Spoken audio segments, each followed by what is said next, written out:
Hello everybody, it's Tuesday, it's 2 o'clock, which can only mean one thing, it's Cruise Day Tuesday. I'm Mark from JTA, and today we've got Richard from Cunard. Morning everyone, afternoon, evening. There you go, for whenever you may be watching it. So yeah, today it's all about, it's a takeover with Cunard. So we're going to take the opportunity to learn why book Cunard through JTA, learn about their cruise ships, their destinations, and bring it all to life from there. So Richard, you just want to introduce yourself to start with? Yeah, firstly, thank you for having me. So hello everyone, I'm Richard, I'm from Cunard. I've been with Cunard just over 3 years now, working in the Cunard sales team. I've been partnering with JTA for about a year, I think, just coming up to our year anniversary. So it's a great relationship that we've got going, and we've just been talking about how we're going to develop that further going forward as well.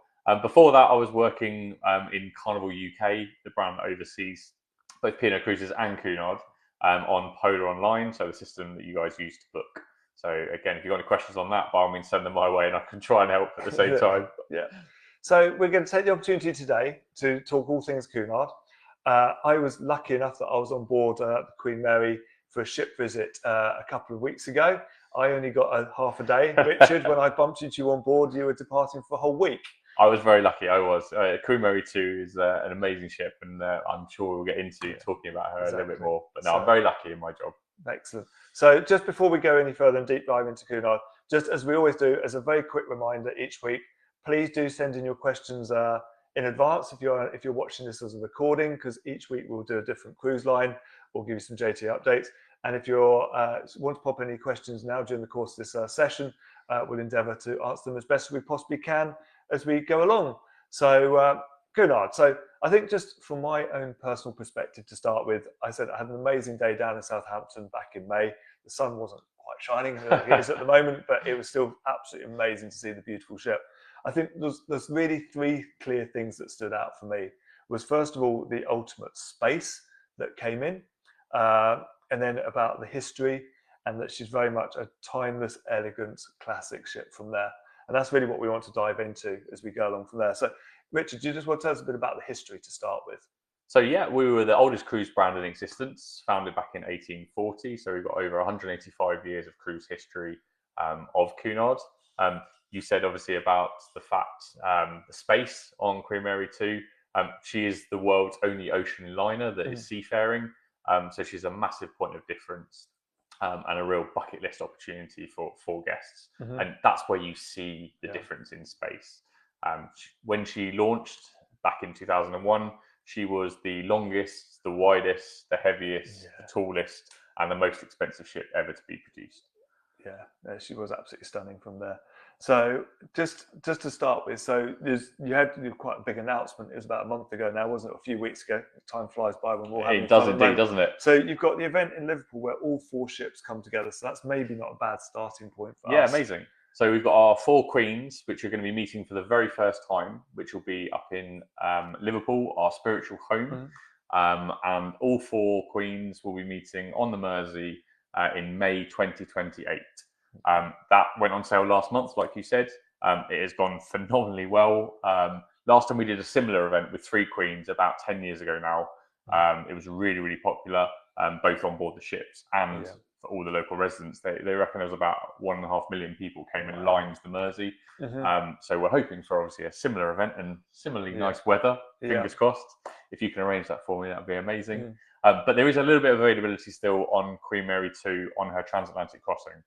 So obviously a transatlantic crossing is one of those iconic voyages that we offer on the world's only ocean liner. So you can still have some availability for booking the New York to Southampton, which will incorporate the Four Queens celebrations up in Liverpool as well.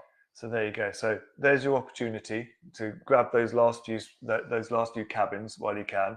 And as we said in previous Cruise Day Tuesdays, is that with JTA, you can always lock in your cabin now.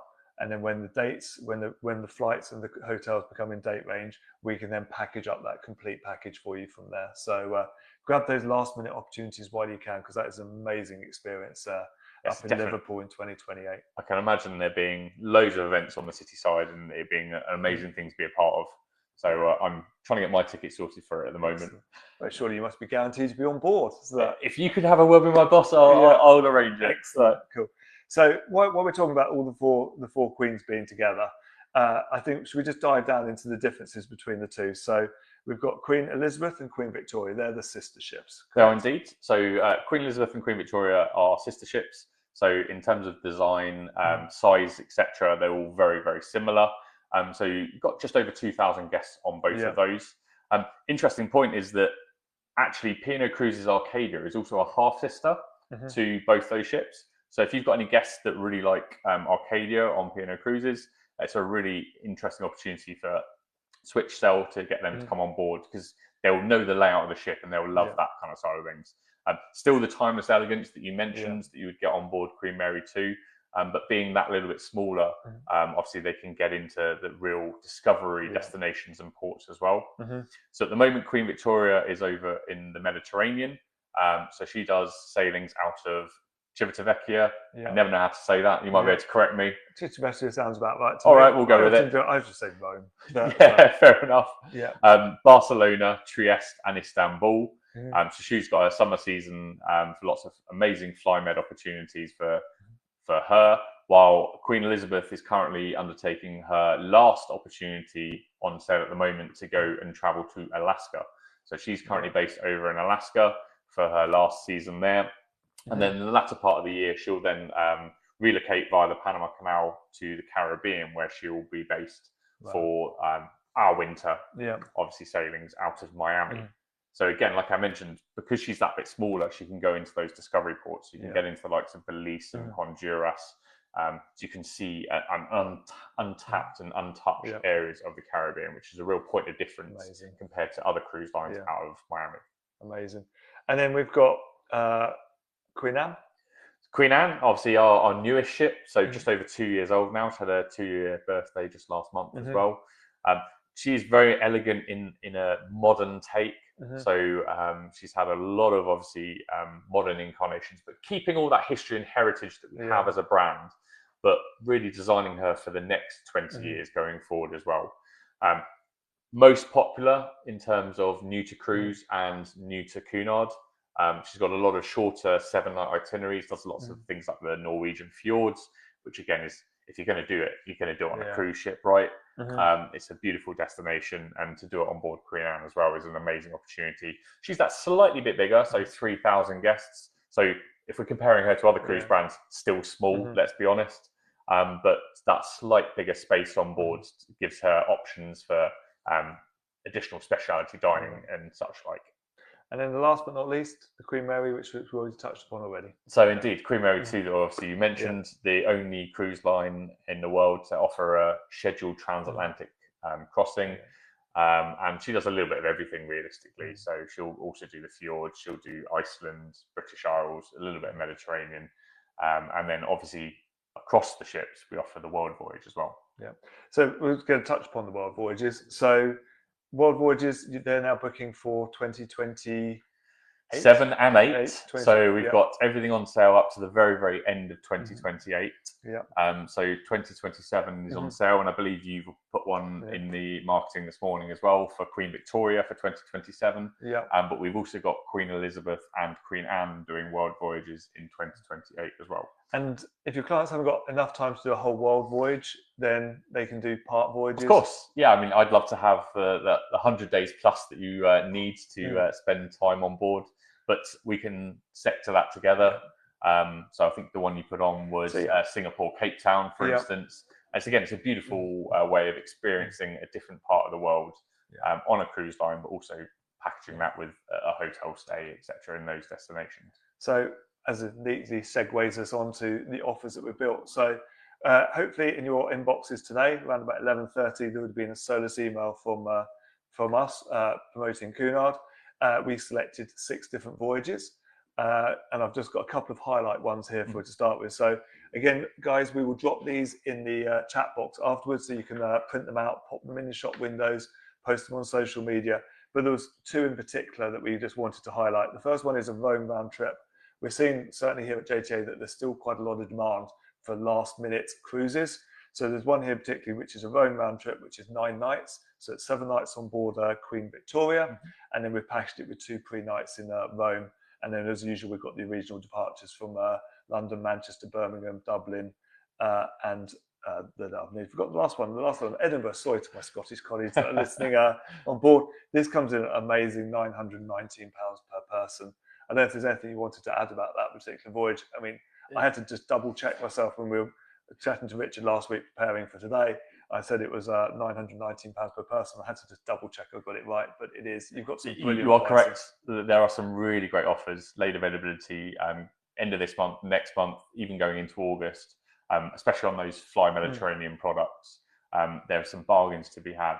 We have one that departed yesterday, which was just $399. That didn't include flights, but once you put flights on, it's ridiculous value that you can have on a Cunard ship. So amazing.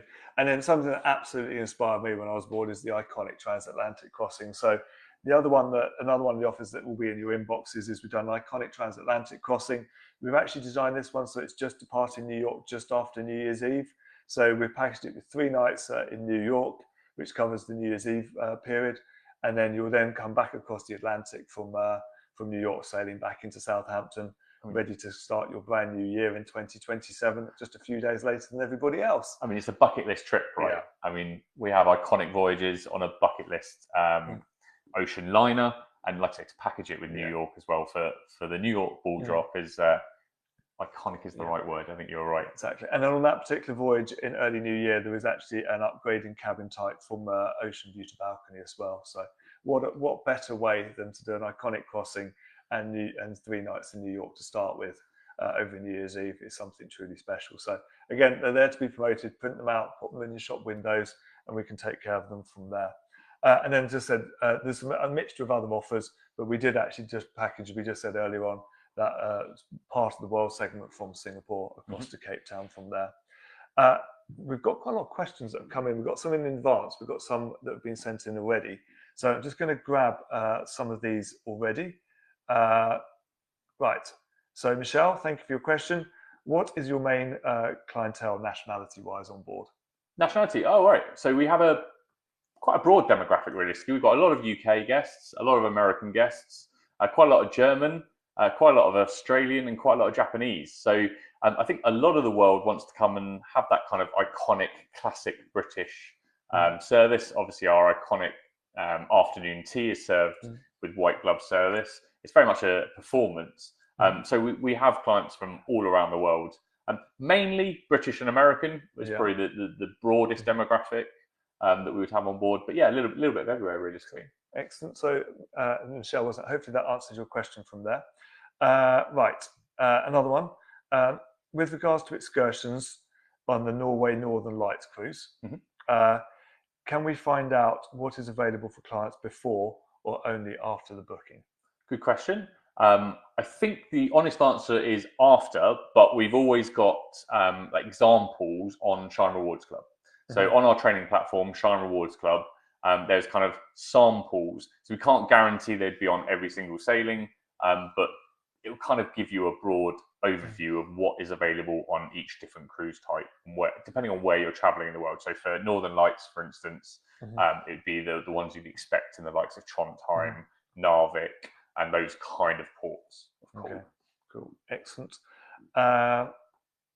And is it more expensive to book through JTA rather than direct on Polar Online?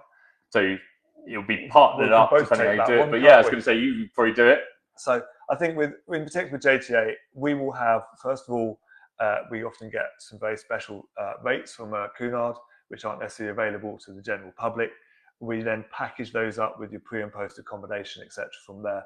So we have amazing buying power with the flight providers that we work with, whether it be the low cost ones or your BA, depending on where in the world you're going. It could be Cathay Pacific or something like that. We also have amazing buyer power with the hotels as well. So we will dynamically package the prices from there. And we're often told when our sales managers are out on the road is that the feedback we get is that JTA pricing is always some of the best you're going to get in the market from there.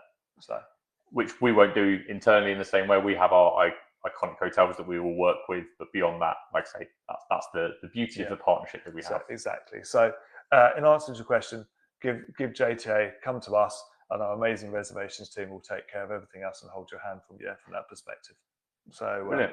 Michelle, there's another question which I think we will just come back to slightly later on. We'll come back to you about that because it's quite a personal question for your clients from there. So Michelle, if you're still watching, we'll answer that one after the show. We'll get your email address from you from there. Yeah, so of course, no worries. So right, back to keep going. The questions are great, guys, this week. So keep bringing them in. Where do we want to go from there? So one thing that I've never thought about is kids on Cunard, and it's actually interesting. Just before we went live, you were saying that you're taking your family on board this summer. So yeah, my family and I've got a 7-year-old and a 5-year-old, so probably younger than people would expect to have on board our ships. But I'm on a 14-night transatlantic crossing. So there's the traditional 7-night crossings, whether that be easterly or westerly direction. But there's a couple of nuanced versions. So for me, this summer, we're on Queen Mary 2. It goes up the fjords, goes over to Iceland, which will take in the total solar eclipse that's happening up in start of August, and then travels across to New York for 14 nights. So yeah, I mean, we've got kids clubs on board. The first child to ever set foot on a kids club was on board one of our ships, and it was the late great Queen Elizabeth II when her father was opening a ship way back when. So we have them, and the beauty of our kids clubs, I suppose, is that we don't have the huge volumes that the likes of other cruise brands would have. So it's a real tailored experience. So when I was on board last year, I was on Queen Anne with my family. We had my kids going to the kids club, not all the time, but when they wanted to, but they got to know them personally. And you know what? They walked in one day and said, I really want to do craft or something. And they're like, okay, we can do that. We can adapt because we can change. You can't do that if you've got hundreds and hundreds of kids, because it needs to be whatever the setup is for the mass market. So that is the beauty of our kids clubs. So I think that's one thing that's really stood out for me, is that it is a product that is absolutely perfect for the multi-generational families that all can travel together. 100%. You've got multiple cabins that you can book all in one go through us, and then also down to just families like yourselves traveling together. And you mentioned the multi-generational families. We're seeing a lot more of that these days as well. So the beauty of a holiday is everyone wants to do something slightly different, right? And you all want to have your own personal time to have a holiday. But you then have the beauty of doing that on board the cruise ship during the day, for instance, each going off and doing what you want to do for your own personal time, but then coming back together and having that family time over dinners or evening entertainment, whatever that may be. So it's the real best of both worlds, and it really, really suits the multi-generational families. And then just while we're on families, pets is a big part of my family. Certainly I'm at home. Anybody that sees me on a Teams call, around about 6 o'clock in the evening, my Labrador comes in and says it's time for tea. So certainly with pets, when I was on board, you had the whole kennels on board. So this inspired me. This did. So on Queen Mary 2, we have our kennels on board, and there's a kennel master dedicated to look after the pets. That's dogs, that's cats. We've had ferrets in there as well. That is just on the transatlantic crossings. So the 7-night transatlantic crossings between New York and Southampton. Effectively, the animals do the quarantine while on board the ship rather than having to do that on board, in an airport or anything else beforehand. Really, really popular.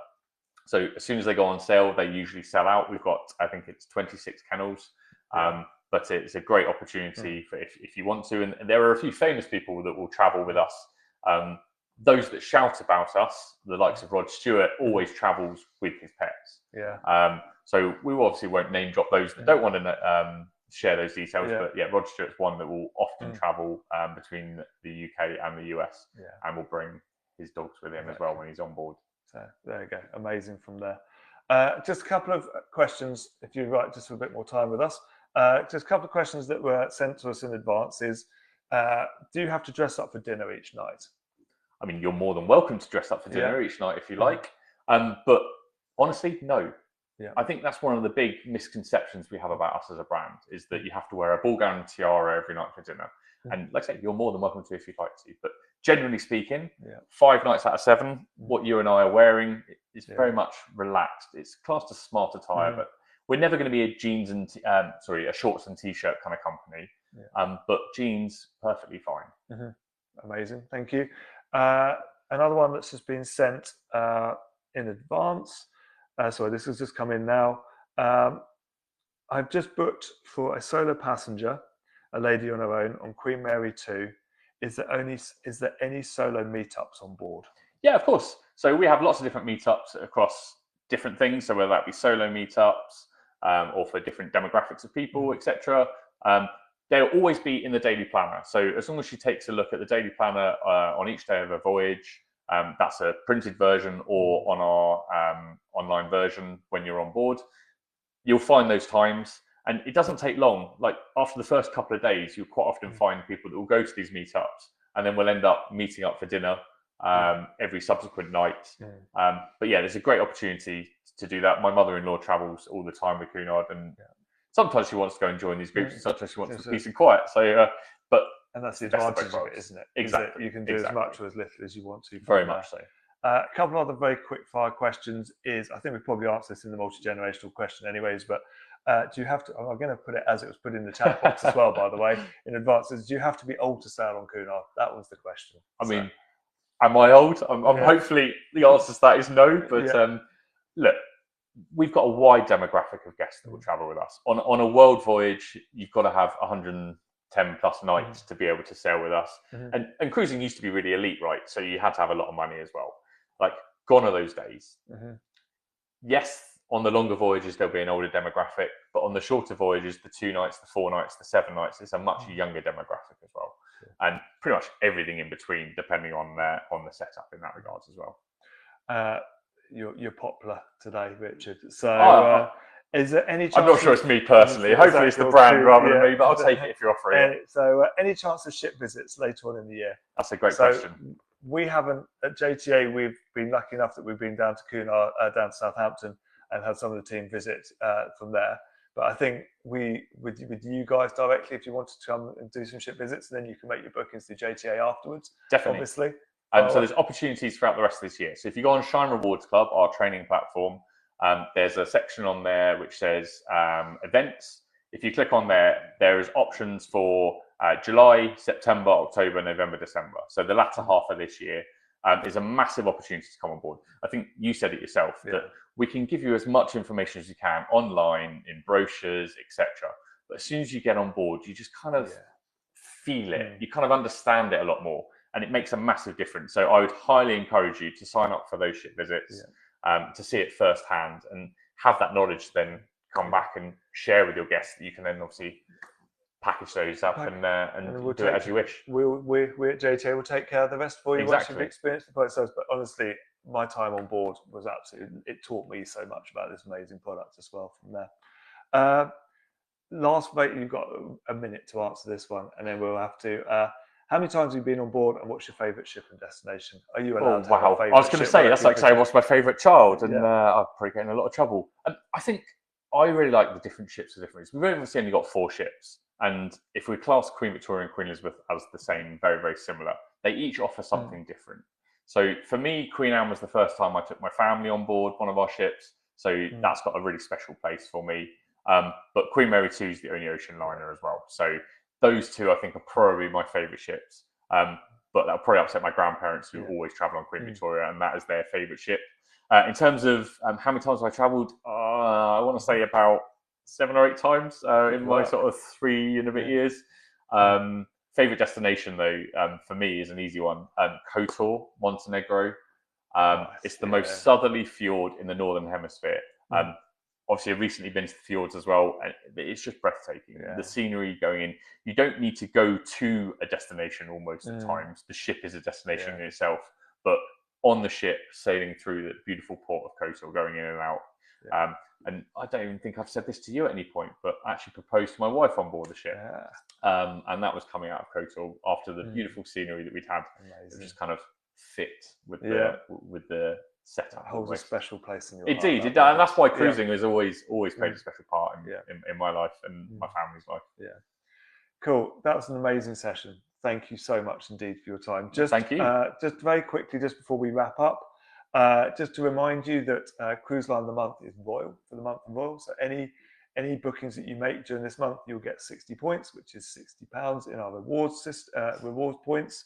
Marketing to look out for this week is, as we mentioned a few times already, is your Cunard's top 6 dropped into your inboxes around about 11 o'clock, 11:30 this morning. We've got our traditional top 10, which will go out tomorrow. And then on Saturday, we have our partners from Temptation Cruises. We'll be sending out some details on those guys as well from there.